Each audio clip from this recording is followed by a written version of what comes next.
Ann Eilers, Acting Chairman of the National Endowment for the Arts. Welcome to the NEA Jazz Masters Tribute Concert. We're delighted to have you join us in celebration of the 2021 NEA Jazz Masters, recipients of our nation's highest honor in jazz. Since 1982, the NEA has awarded 161 NEA Jazz Masters Fellowships, each year honoring the remarkable accomplishments of a diverse, talented, and dedicated group of jazz greats. In addition to these fellowships, the NEA supports the jazz field through wide-ranging projects such as concerts, festivals, tours, jazz education, and so much more. We're elated to celebrate the 2021 Jazz Masters with our amazing partners at SF Jazz during Jazz Appreciation Month. Before we begin, it is my honor to introduce the second gentleman of the United States, Mr. Doug Emhoff. Hello, and welcome to this special tribute to the NEA Jazz Masters. I'm thrilled to help kick off this wonderful annual celebration. For as long as I can remember, music, especially jazz, has been an important part of my life. In fact, our children, Ella and Cole, are named after jazz artists, John Coltrane and Ella Fitzgerald. And a love for music is also something I have in common with my wife, the Vice President. She and I were born just 7 days apart. And though we grew up in kind of parallel universes in terms of music and TV, jazz is something that we can agree on. At the end of a long day, putting on Kind of Blue by Miles Davis or Coltrane's Giant Steps, it just has a way of making everything okay. And that's the power of music, isn't it? Through melodies and lyrics, music serves as a source of comfort and solace, helps us process and navigate the most challenging times. The diverse sounds of jazz embody the rhythm and resilience of our country and our people. Jazz holds the power to capture our nation's past, our never-ending spirit of discovery, and our willingness to reinvent ourselves and shape our future. And jazz, this art form that was born in America, has become one of our country's gifts to the world. From the very beginning, through the emergence of ragtime, New Orleans jazz, swing, bebop, and the evolutions that have followed, jazz has set freedom's cause to music. Along with the National Endowment for the Arts, I'm proud to join all of you in saluting tonight's honorees and their many contributions to jazz. Terry Lynn Carrington, Albert Tootie Heath, Henry Threadgill, and Phil Schaap. Tonight, we celebrate the contributions they've made to expand the boundaries of jazz, and we celebrate the many ways that music enriches our nation. Thank you so much, and enjoy the program.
Good evening.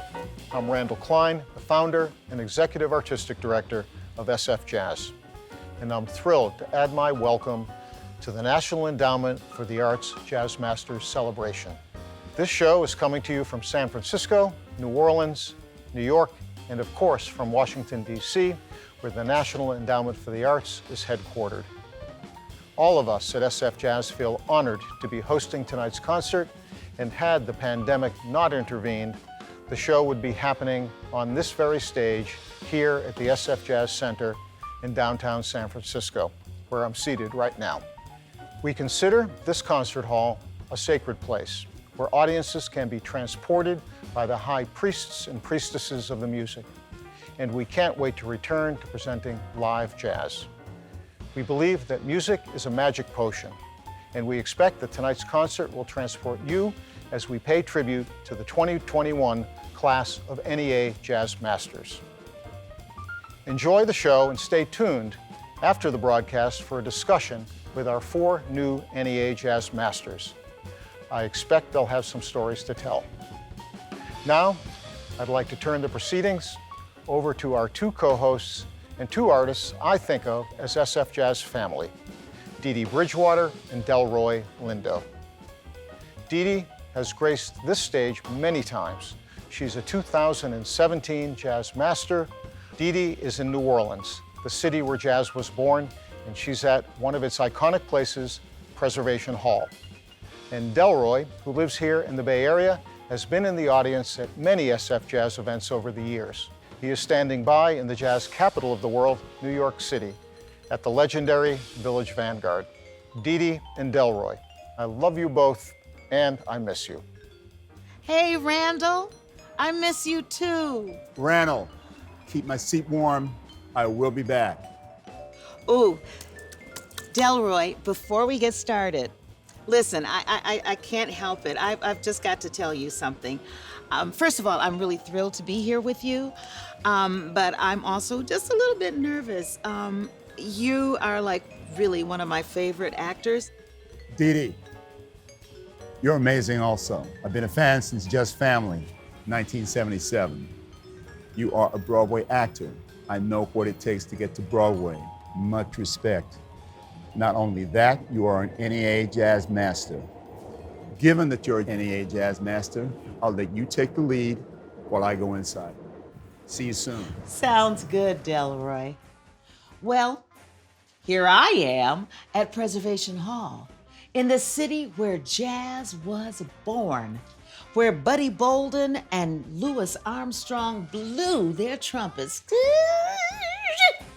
More than a century later, we are celebrating this great African-American art form and the 4 new NEA Jazz Masters whose contributions we recognize tonight. I want to thank the NEA for making this happen, and I want to congratulate SF Jazz for producing this concert and being such a tireless expander of the tradition as jazz continues to transition and transform.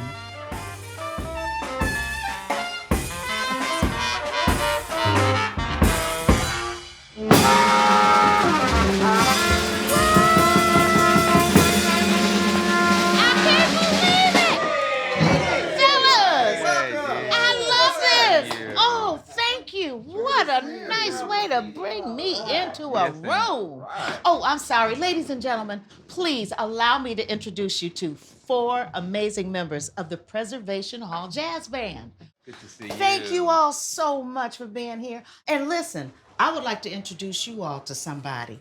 Would you all say hello to my friend, Delroy Lindo? Say, hey, Delroy. Delroy, we in Preservation Hall, baby. Thank you, Dee Dee. Good evening. You guys sound fantastic down there in New Orleans. And hello to everybody out there watching from home.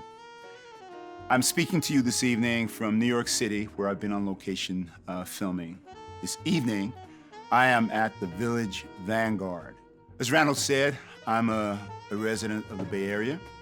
And of course, I had originally planned to be at the SF Jazz Center this evening. I've spent some incredible evenings at SF Jazz listening to masters of this art form. Obviously, the pandemic has put live performance on hold, but music remains central to all of us and remains powerful for all of us. It connects us. And I'm sure that we'll all be inspired by this evening's virtual concert. Now, for nearly 40 years, the National Endowment for the Arts has bestowed the title NEA Jazz Master on the most celebrated practitioners of this art form. People such as Count Basie, Dizzy Gillespie, Art Blakey, Sarah Vaughan, Ella Fitzgerald, Betty Carter, and of course my friend, Dee Dee, down there in New Orleans. First of all, Dee Dee, why don't we warm up the viewers with some music? What do you think? After hearing about Sarah and Ella and Betty Carter, baby, I feel like singing.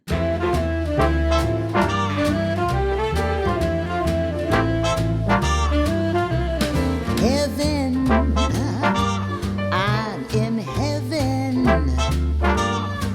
and my heart beats so that I can hardly speak, and I seem to find the happiness I see when we're out together dancing cheek to cheek. Heaven, I'm in heaven, and the cares that dance around me through the week seem to vanish like a gambler's lucky streak when we out together dancing cheek to cheek. Oh, I love to climb a mountain just to reach the highest peak, but it doesn't thrill me half as much as dancing cheek to cheek. Oh, I love to go out fishing in a river or a creek, but I don't enjoy it half as much as dancing cheek to cheek. Come on, dance with me. I want my arms about you. The charm about you will carry me through to heaven. Ooh, I'm in heaven, and my heart beats so that I can hardly speak,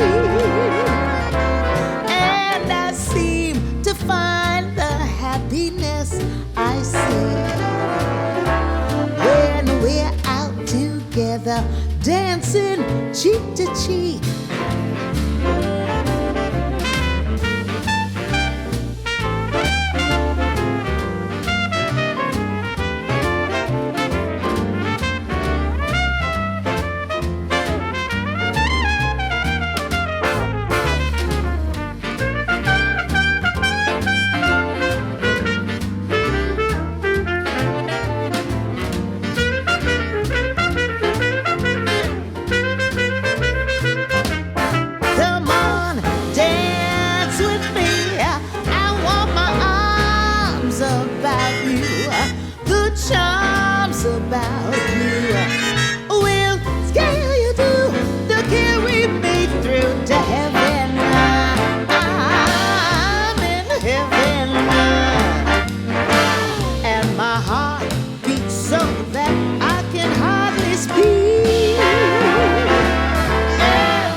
Dancing cheek to cheek when we're out together dancing cheek to cheek when we're out together dancing cheek to cheek.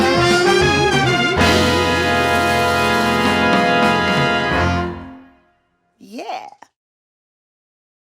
Wow, that was a blast. I love singing with the SF Jazz High School All-Stars. Aren't these young people remarkable? Dee Dee, that was fantastic. And kudos also to the young musicians who accompanied you. Beautiful. Now it's my pleasure to introduce the first of our 4 new NEA Jazz Masters.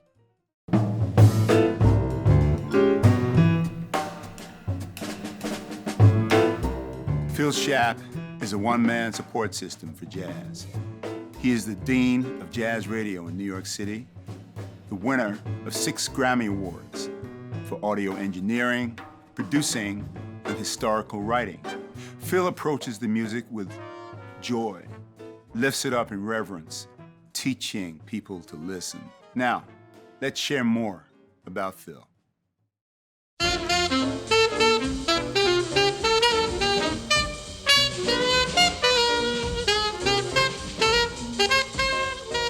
All jazz education is performance-oriented. I'm trying to create an audience for the musicians. That's my job. Their job is to be musicians, and sometimes I help them in that endeavor too. We lived in a jazz community in Hollis, New York. It's in Queens County, part of New York City. You know, that's how we knew Lester Young and Buck Clayton and Milt Hinton.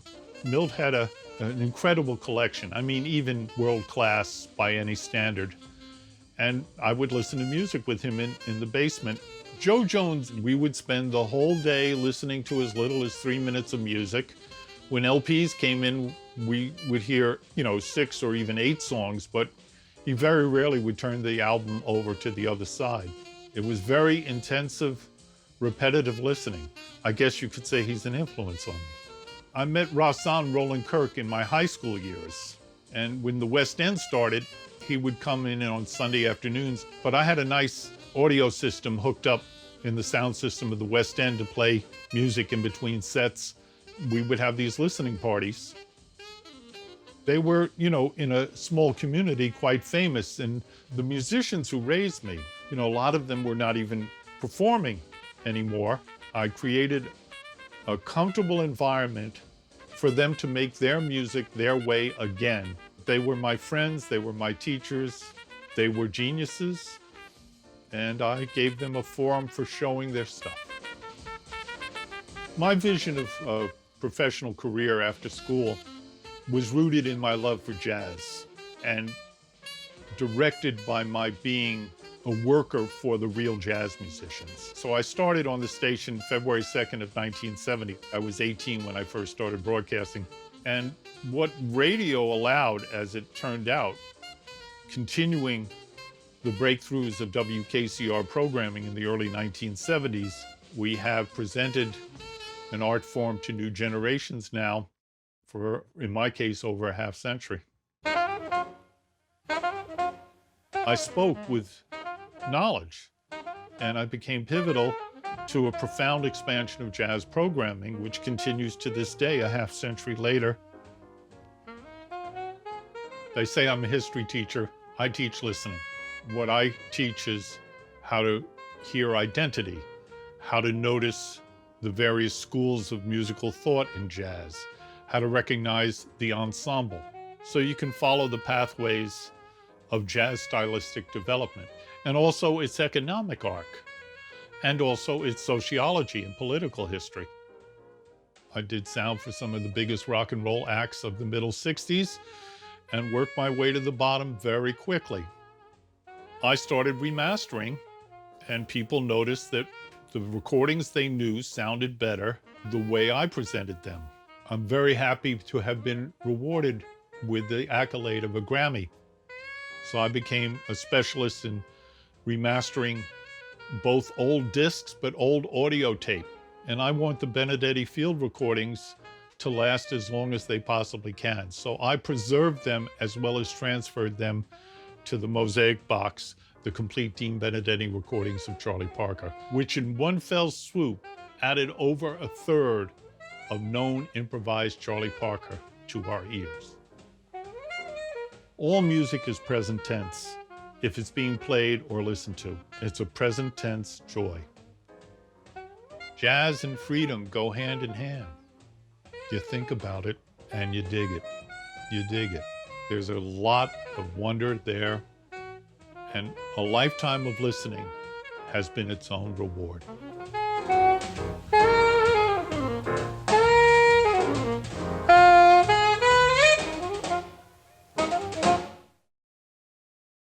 Imagine this, a 5-year-old Phil Shap being introduced to the great drummer, Papa Joe Jones, and his mother telling Papa Joe, "My son really knows about jazz." Papa Joe decides to challenge Phil Shap. Who played second tenor with McKinney's Cotton Pickers?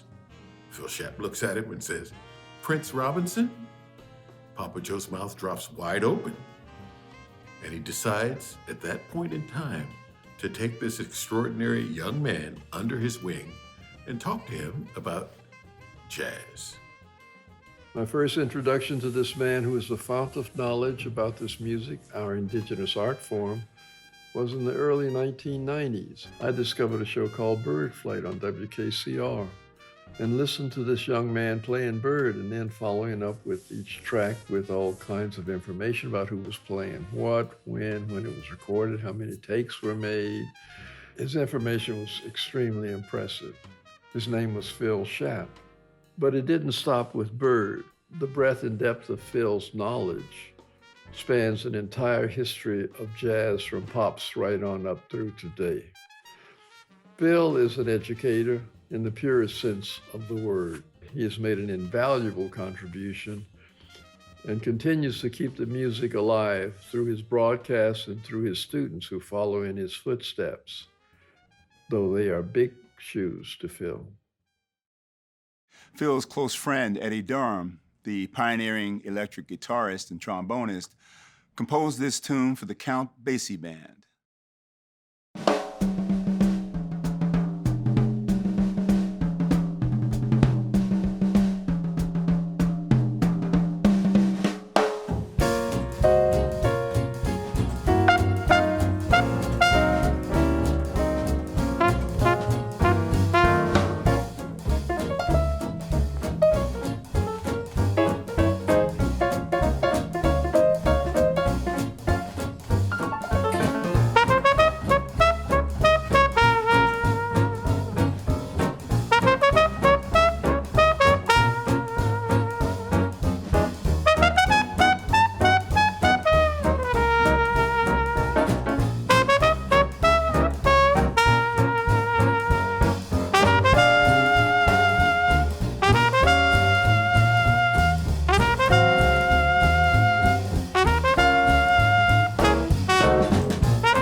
Ladies and gentlemen, the man of the hour, Phil Shapp.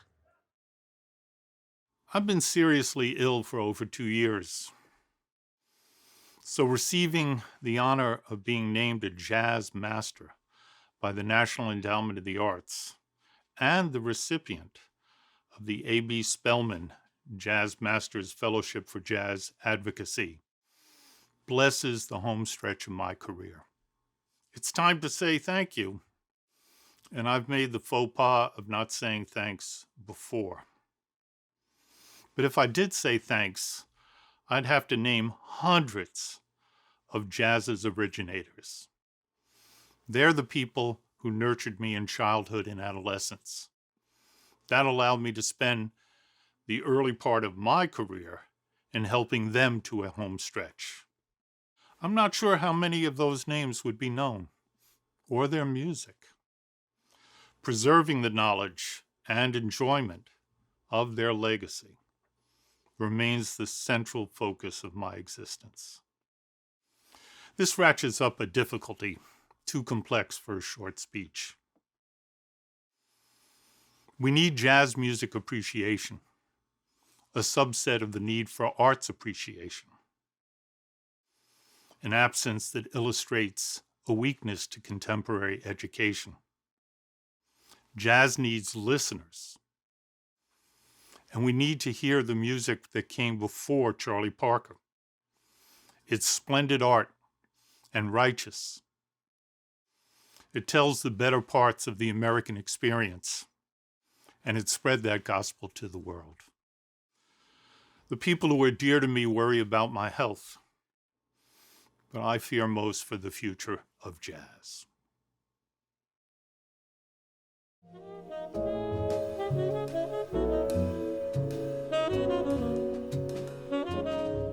I'd like to tell you about our next honoree. For Henry Threadgill, music is an expanding proposition. As a saxophonist, flutist, band leader, and Pulitzer Prize-winning composer, he is constantly probing, changing, always moving towards his next destination. No wonder he named one of his bands Make a Move. It's what he's done all his life. And now, here's Henry.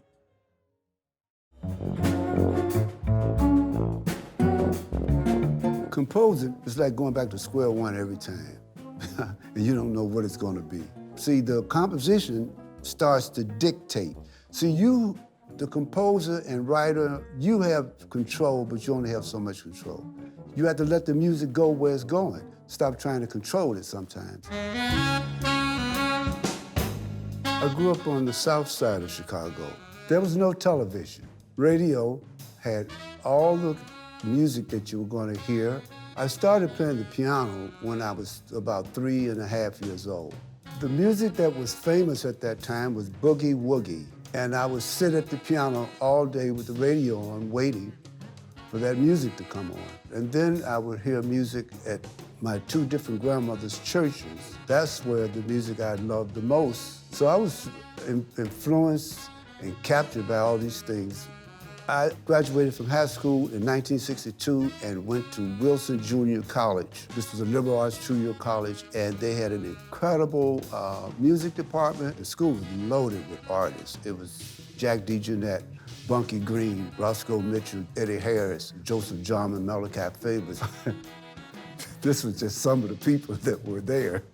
I met Muhal Richard Abrams, and he invited me to come to the experimental band, which was the prelude to the AACM, Association for the Advancement of Creative Musicians. And it was a very short period because it was in 1966, and I had gotten drafted at this point, so I left. The draft board in my neighborhood called me up and said, "You're a professional musician." I said, "I guess so." He said, "Well, join the draft as a professional musician. If any musical organization or institution call for your services, you can get out." And that's when the AACM wrote while I was still in the service and said that they wanted me to come and teach at the school, so I was only in the service for 2.5 years. When I finally finished, I was right back in the fold of the AACM. They put me in to join, and it was a quick process, and I was in the big band immediately, and then I was playing in Mulhall's quintet pretty much after that right away. You can't really say there was such a thing as an AACM school. Each one of us was school in our own. We had our different ideas and different approaches.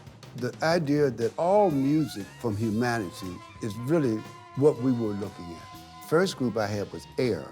The compositional techniques that I was developing were mostly in a major minor world and a chromatic world.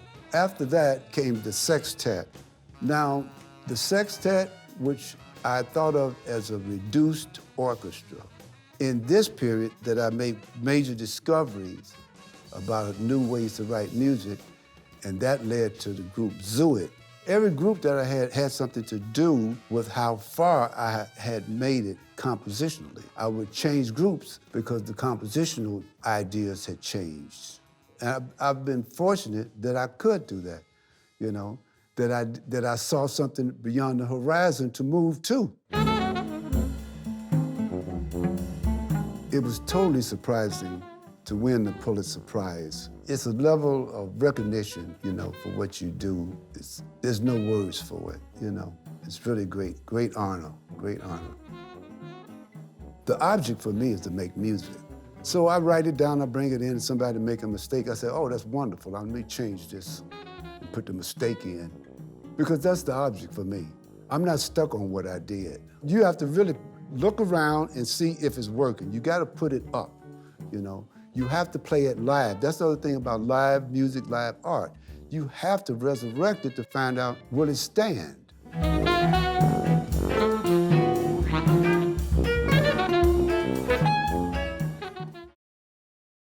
Henry Threadgill is a true Aquarian, defined as progressive, independent, intelligent, unique, and idealistic.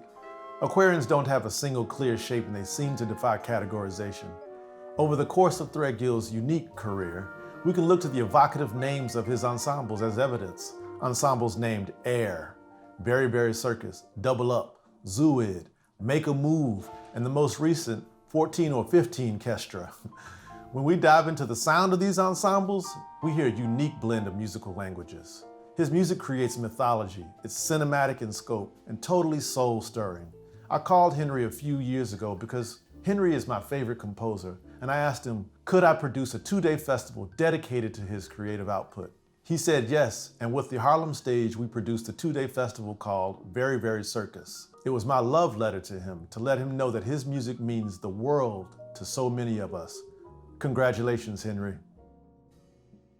Hello, Henry, and greetings to everyone watching this NEA Jazz Masters award ceremony. What an honor to be offering a few words about my friend and hero.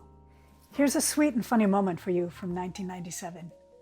The Society Situation Band had just played a mind-blowing show under a starry summer sky at the Jazz Avienne Festival. Henry was illuminated that night. He laughed and danced at the podium, coaxing and cooking up the purest distillation of concentrated sonic love. I often saw Henry like that, brightly lit by an otherworldly energy. When I try to describe his music to someone who hasn't heard it, I can't. It doesn't fit into any genre. Besides, it's been morphing since it was out of the gate. Who can catch it to name it? Even though Henry's curiosity, his life experience, and outreach is global, perhaps his music ultimately expresses an American soul. Henry, congratulations on this award. Now let's listen to one of Henry's compositions. He calls it Where Coconuts Fall. Fellas, take it away.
Please welcome Henry Threadgill.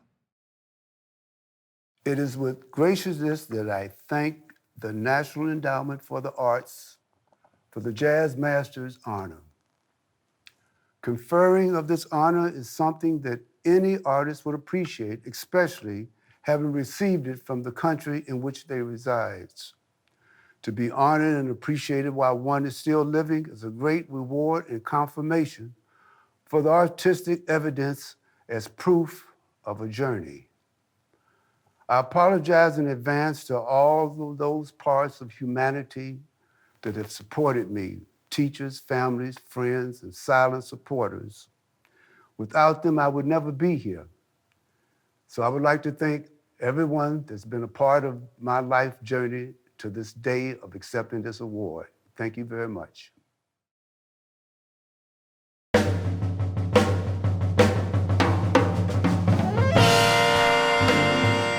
And now for our next honoree. Drummer Albert Tootie Heath has a very identifying sound. It's like a fingerprint. That's Tootie daring you not pat your foot to My Baby Just Cares for Me with Nina Simone. There's Tootie levitating with John Coltrane on I Hear a Rhapsody. And now Tootie's firing up the cosmic grooves on Kawaida, his own album born of the Black consciousness movement nearly 50 years ago. One of his bands is called The Whole Drum Truth. That's what this man brings to the bandstand. He brings honesty, intelligence, really good feelings. And if you've ever seen Tootie Heath perform, you know he's as good a raconteur as he is a drummer. Always playing music from his heart, for inspiring a new generation of players, and for sharing his fingerprint, we honor and thank Albert Tootie Heath.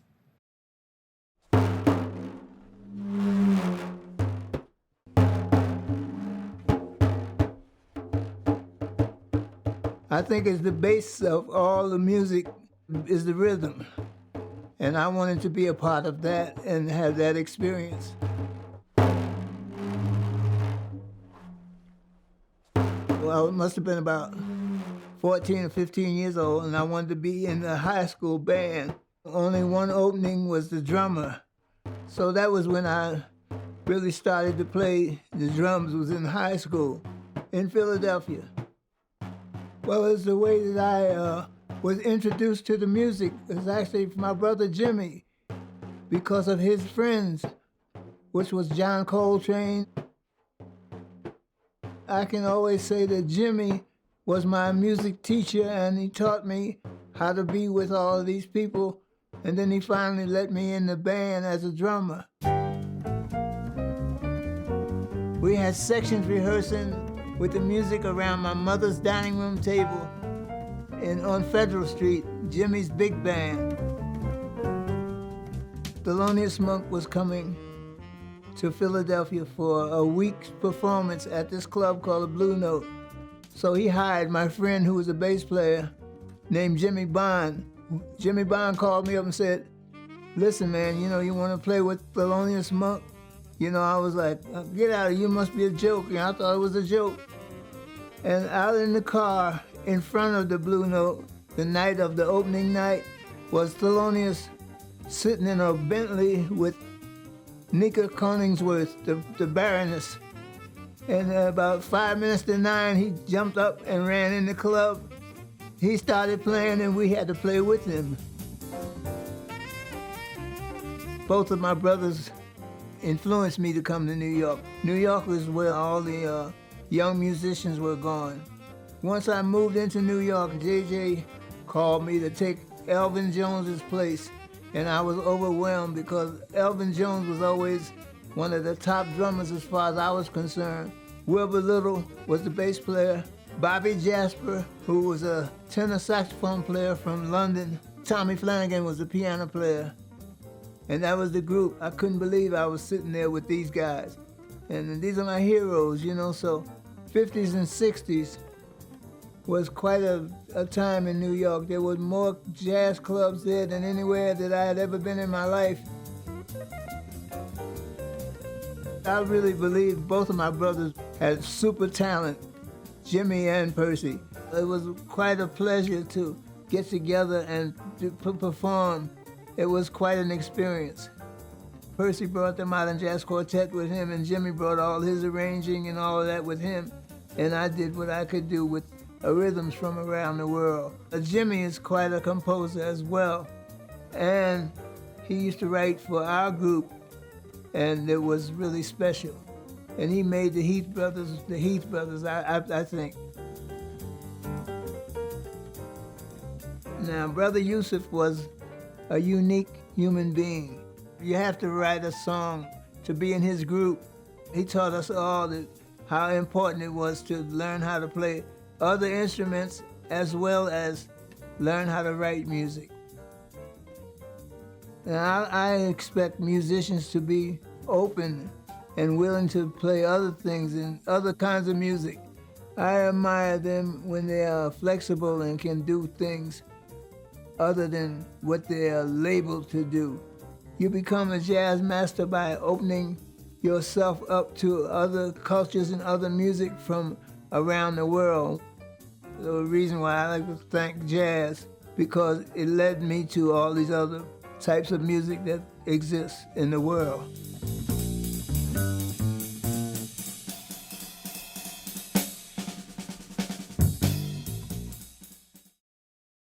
Albert Tootie Coomba Heath qualifies to be a National Endowment of the Art Jazz Master.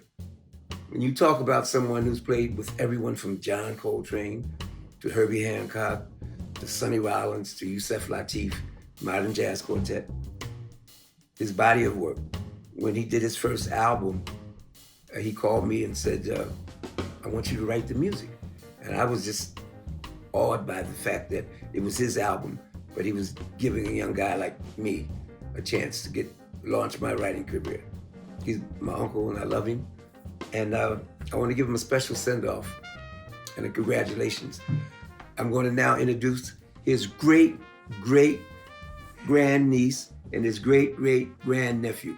This is Aya, this is Jassi. Now together we're going to congratulate Uncle Tootie. 1, 2, 3. Congratulations, Uncle Tootie. It's a pleasure and honor to be here to celebrate one of the most magnificent modern drummers and musicians in jazz, the great Albert Tootie Heath. Your music touches all of us. Your brilliance and contribution in the studio and in concert around the world, all the giants of the music, have been amazing. Your sound and feelings are in the fabric of jazz. And it's such a pleasure to be in the room and share the space with you. And your joyous beat is just so inspiring. Congratulations, Tootie! You are a true jazz master in every sense of the word. Our next musical segment is led by Miguel Zenon, this evening's music director, who incidentally was a founding member of the all-star house band at SF Jazz. This evening, he leads another all-star group through a pair of Tootie's compositions, Tafadali and For Seven's Sake.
Please welcome our new NEA Jazz Master, Albert Tootie Heath.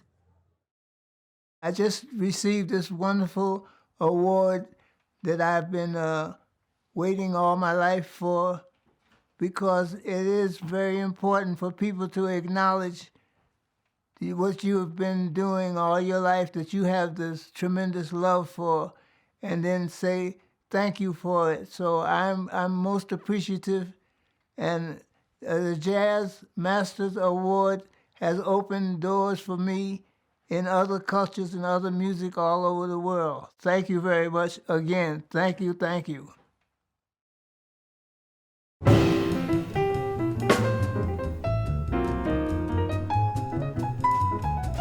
And now for our final honoree of the evening. Terry Lynn Carrington is a polymath, a cutting-edge drummer, composer, producer, and educator. And I'm proud to tell you that I've known Terry Lynn since she was 11 years old. I was singing at the Village Vanguard in New York when this little girl came up to me and said, "When I grow up, I want to play with you." And she did. We thank you, Terry Lynn. I thank you personally. You are truly a jazz master.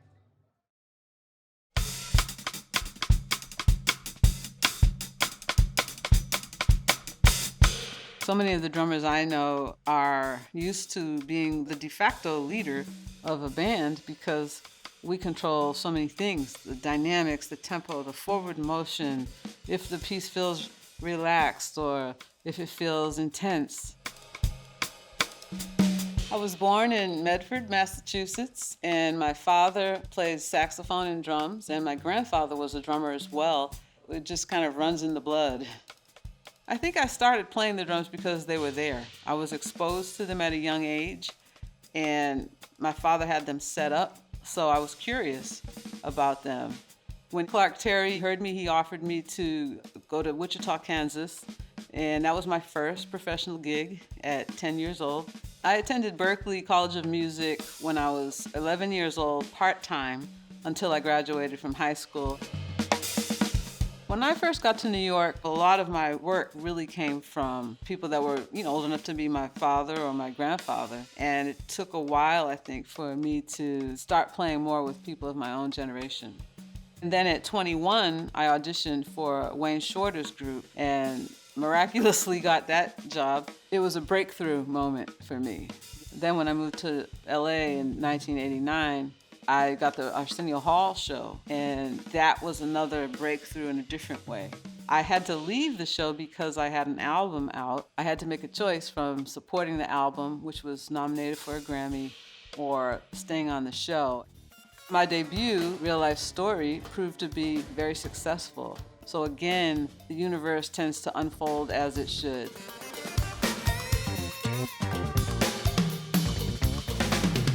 Producing music, it's just a place that I love to be, creating something from nothing. And so different from live performance. And I feel like if I were to compare it to filmmaking, I feel like a director. I was the first woman to win a Grammy in the jazz instrumental category. And I was also the first woman to be nominated. One of the problems with gender equity is that women end up playing together and helping and encouraging one another because they don't have mentoring from people that have made it. And so they end up playing together, and then you're pigeonholed, as a woman musician. And so those are some of the things that need to change. As a teacher at Berklee College of Music, I ended up mentoring many more men than women. That's what led me to start an institute at the college that created a space for young women. I do think we're moving in the right direction. There are more women students, there are more women teachers, and there are more male students and male teachers that are concerned with this issue, and that's the most important thing to me. You have to persevere in this industry and figure out ways to keep moving around and through obstacles.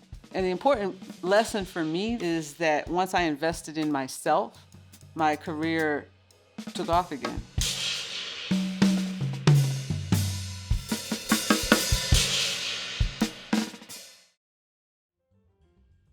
Terry Lynn Carrington is, to me and some other people, to be considered one of the greatest percussionists in the world now.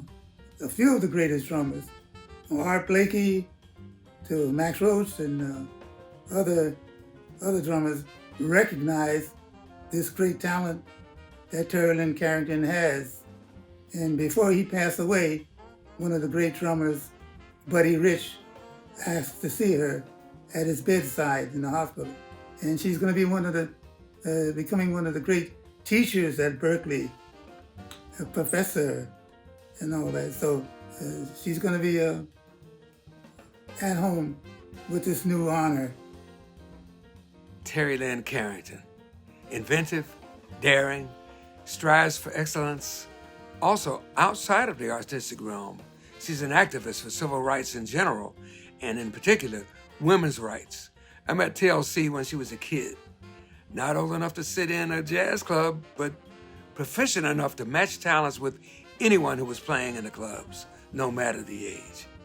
Decades later, I'll never forget the night I went to the Village Vanguard in New York, where she, Esperanza Spalding, and Jerry Allen tore it up, mesmerizing me and everyone else in the room.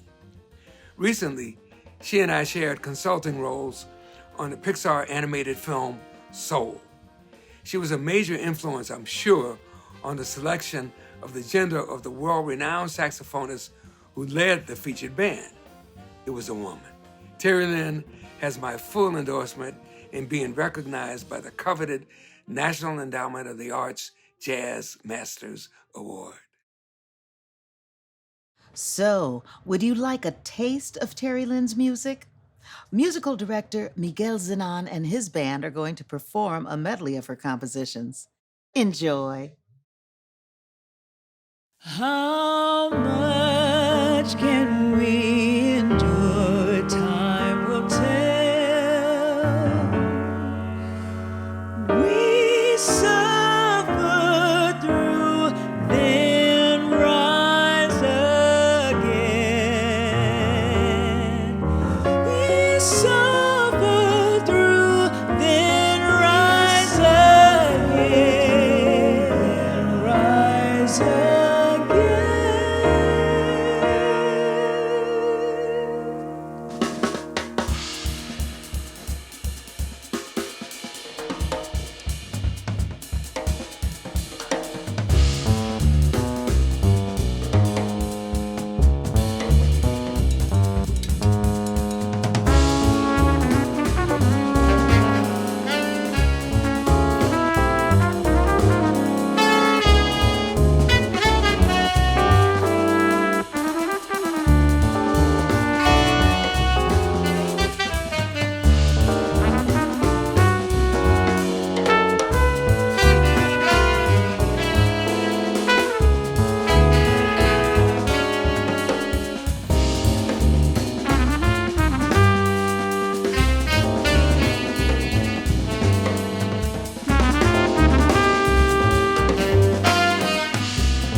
I'm so proud to introduce my friend and musical colleague of so many years, Terry Lynn Carrington.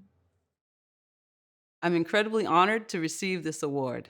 I stand on the shoulders of all the previous Jazz Masters, those who have received the award and those who have not. I also stand on the shoulders of two other extraordinary people, my parents, Judith and Matt Carrington. I know I would not have had the success I've had over 40 years without their continued support and guidance.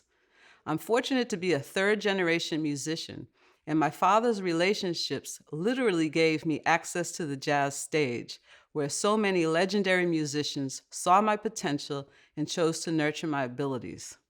I'd like to acknowledge a few by name, but I'm thankful for all that gave me a shot. Rahsaan Roland Kirk, Clark Terry, Illinois Jacquette, Buddy Rich, Oscar Peterson, Max Roach, Kenny Barron, Buster Williams, Rufus Reed, Lester Bowie, Mulgrew Miller, Frank West, Larry Ridley, Pharoah Sanders, David Sanborn, James Moody, Joe Sample, Al Jarreau, Diane Reeves, of course Herbie Hancock and Wayne Shorter, and also Jack DeJohnette, who I consider to be a mentor. I'd also like to acknowledge the Zildjian family, Armand, Debbie, and Craigie, and the Burke family, Lawrence, Alma, Lee, and Susan, whose support over the years made a world of difference, along with Berklee's current leadership of Roger Brown, Larry Simpson, and Ron Savage. And I want to acknowledge my sister in heaven, Jerry Allen, who was truly a jazz master and someone I've learned a lot from. All of these people helped me to know that there was a place for me in the art form and that I could take ownership in it. They also taught me the importance of apprenticeship.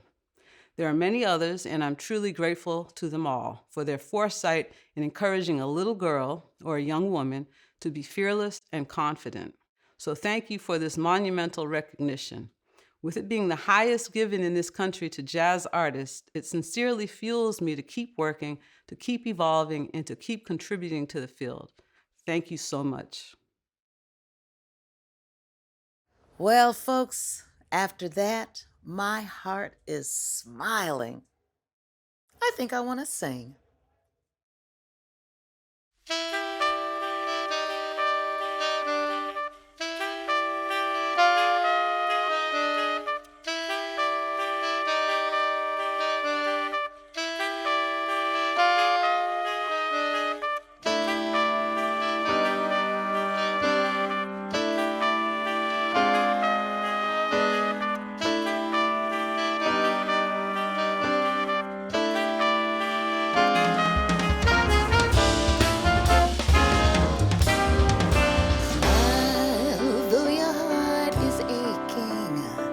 Smile even though it's breaking when there are clouds in the sky.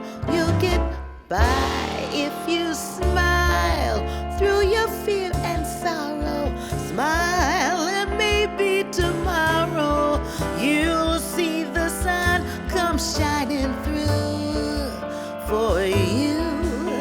Lift up your face with gladness, hide every trace of sadness, although a tear may be ever so near. That's the time that you keep on trying. Smile, what's the use of crying? You find that life is still worthwhile.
Charlie Chaplin composed that song a long time ago, and it remains deeply relevant. We've been living through some difficult times, but remember, it still helps to smile. It will lift you up, like the words and music we've just heard. I hope all of you, wherever you are, have been uplifted by the 2021 National Endowment for the Arts Jazz Masters celebration. I definitely have been, Dee Dee. Thank you. And tonight's tribute concert has proven what we said earlier. Music connects us. It turns each and every one of us into a worldwide jazz family. And likewise, thank you to you, Randall Klein and SF Jazz, and to music director Miguel Zenon, and all the remarkable musicians who've made us smile, really big smiles this evening. And to everyone who's taken the time to watch this show, thank you to you also. Now, please, everybody, don't go away. You're all invited to a virtual post-concert discussion with Randall Klein and our 4 new NEA Jazz Masters. We're calling it Meet the Masters. Phil Schaap, Henry Threadgill, Albert Tootie Heath, and Terry Lynn Carrington will talk about their lives and careers. Rest assured, they all have tales to tell. I'm Dee Dee Bridgewater, bidding you adieu from New Orleans. And I am Delroy Lindo saying good evening from the Village Vanguard in New York City.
Let's send it back to Randall Klein at SF Jazz in San Francisco.